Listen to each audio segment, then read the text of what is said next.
പ്രിയപ്പെട്ട സത്യവിശ്വാസികളെ, സഹോദരങ്ങളെ, അസ്സലാമു അലൈക്കും. ലോകം ഇന്നൊരു മഹായുദ്ധത്തിൻ്റെ നിഴലിലാണ്.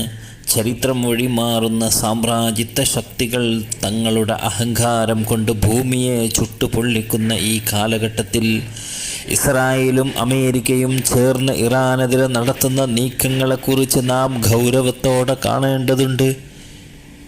ഈ പോരാട്ടത്തിൽ നിന്ന് മുസ്ലിം ഉമ്മത്ത് പഠിക്കേണ്ട പാഠങ്ങളെക്കുറിച്ചാണിന്ന് നാം ചിന്തിക്കുന്നത്.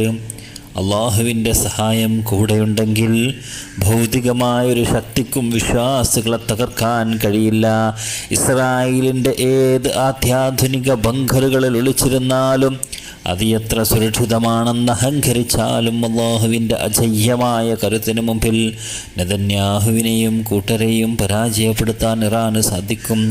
ചരിത്രത്തിൽ സത്യത്തിൻ്റെ ചെറിയൊരു സംഘത്തിന് വലിയൊരു സേനയെ പരാജയപ്പെടുത്താൻ സാധിക്കുമെന്ന് അള്ളാഹു വാഗ്ദാനം ചെയ്തിട്ടുണ്ട്. ബദർ യുദ്ധമെല്ലാം അതിനുദാഹരണമാണ്. ആക്രമിക്കപ്പെട്ടവർക്ക് പോരാടാൻ അനുവാദം നൽകപ്പെട്ടിരിക്കുന്നു എന്നത് ഖുർആനിക നീതിയാണ്. ഈ സന്ദർഭത്തിൽ നാം കാണുന്ന മറ്റൊരു പ്രധാന കാര്യം ഇറാന് കരുത്ത് പകരാൻ റഷ്യയും ചൈനയും നൽകുന്ന ആന്തരികമായ ഉള്ളിലൂടെയുള്ള പിന്തുണയാണ്.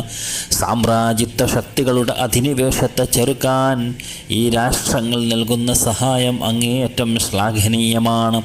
പാശ്ചാത്യ അഹങ്കാരത്തിന് തിരിച്ചടി നൽകാൻ ഈ കൂട്ടുകെട്ട് ഇന്ന് ലോക രാഷ്ട്രീയത്തിൽ നിർണായകമായി കഴിഞ്ഞിരിക്കുന്നു. എന്നാൽ ഇതിനെല്ലാം നാം കാണേണ്ടത് കേവലം ഒരു രാഷ്ട്രീയമായ മാറ്റങ്ങളെയല്ല, മറിച്ച് 1400 വർഷങ്ങൾക്ക് മുമ്പ് ഹബീബായ മുഹമ്മദ് മുസ്തഫ സല്ലല്ലാഹു അലൈഹി വസല്ലമ തങ്ങളുടെ മഹനീയമായ പ്രവചനങ്ങളുടെ തുടർച്ചയാണ്. ലോകാവസാനത്തിൻ്റെ സമയത്ത് മുസ്ലിം ലോകം വലിയൊരു തകർച്ചയെ അഭിമുഖീകരിക്കേണ്ടി വരുമെന്നും ശത്രുക്കൾ ഒരു പാത്രത്തിലെ ഭക്ഷണത്തിന് ചുറ്റുമെന്ന പോലെ മുസ്ലിങ്ങൾക്ക് നേരെ ഇരച്ചു കയറുമെന്നും ഹബീബായ റസൂലുള്ളാഹി സ്വല്ലല്ലാഹു അലൈഹി വസല്ലം പ്രവചിച്ചിട്ടുണ്ട്. ഇന്ന് മുസ്ലിം ഉമ്മത്ത് നേരിടുന്ന ഏറ്റവും വലിയ പ്രതിസന്ധി സ്വന്തം സഹോദരങ്ങളുടെ വഞ്ചനയാണ്. UAEയും സൗദിയും അമേരിക്കയുടെ കൈകളിലെ വെറും കളിപ്പാവകളായി മാറിയിരിക്കുന്നു എന്നത് മുസ്ലിം ലോകത്തിന് വലിയൊരു ശാപമാണ്. സ്വന്തം താൽപ്പര്യങ്ങൾക്ക് വേണ്ടി സാമ്രാജ്യത്വത്തിന് കുടപിടിക്കുന്ന ഭരണകൂടങ്ങൾ ഉമ്മത്തിൻ്റെ ഐക്യത്തിന് പോറലേൽപ്പിക്കുന്നു. ശത്രുവിനെ തിരിച്ചറിയാതെ സഹോദരങ്ങളെ ഊറ്റിക്കൊടുക്കുന്ന ഈ നിലപാട് പ്രവാചകൻ പറഞ്ഞ പോലെ പരീക്ഷണഘട്ടങ്ങളുടെ ഭാഗമാണ്. ചതിയിലൂടെയും വഞ്ചനയിലൂടെയും ഇസ്രായേൽ നടത്തിയ അക്രമത്തിൽ കൊല്ലപ്പെട്ട ആയത്തുള്ള ഖംനയുടെ രക്തത്തിന് ഇറാൻ തീർച്ചയായും പകരം ചോദിച്ചിരിക്കും. ആ രക്തം പാഴാവില്ല, അത് പോരാട്ട വീര്യത്തിൻ്റെ കനലായി ജ്വലിച്ചു നിൽക്കും. അല്ലാഹുവിൻ്റെ മാർഗത്തിൽ കൊല്ലപ്പെട്ടവർ മരിച്ചവരല്ല, അവർ തങ്ങളുടെ രക്ഷിതാവിങ്കൽ ജീവിച്ചിരിക്കുന്നവരാണ്. അദ്ദേഹത്തിന് ശേഷം നിലവിൽ വന്ന കരുത്തുറ്റ നേതൃത്വത്തിന് കീഴിൽ അമേരിക്കയുടെ ഗൾഫ് രാജ്യങ്ങളിലെ മിലിറ്ററി ബേസുകൾക്കും റിഫൈനറികൾക്കുമെതിരെ ഇറാൻ നടത്തുന്ന ശക്തമായ പോരാട്ടങ്ങൾ ലോകത്തെ അമ്പരപ്പിക്കുകയാണ്. സാമ്രാജ്യത്വത്തിൻ്റെ അടിവേരറുക്കാൻ ഈ കാര്യത്തിന് സാധിക്കട്ടെ.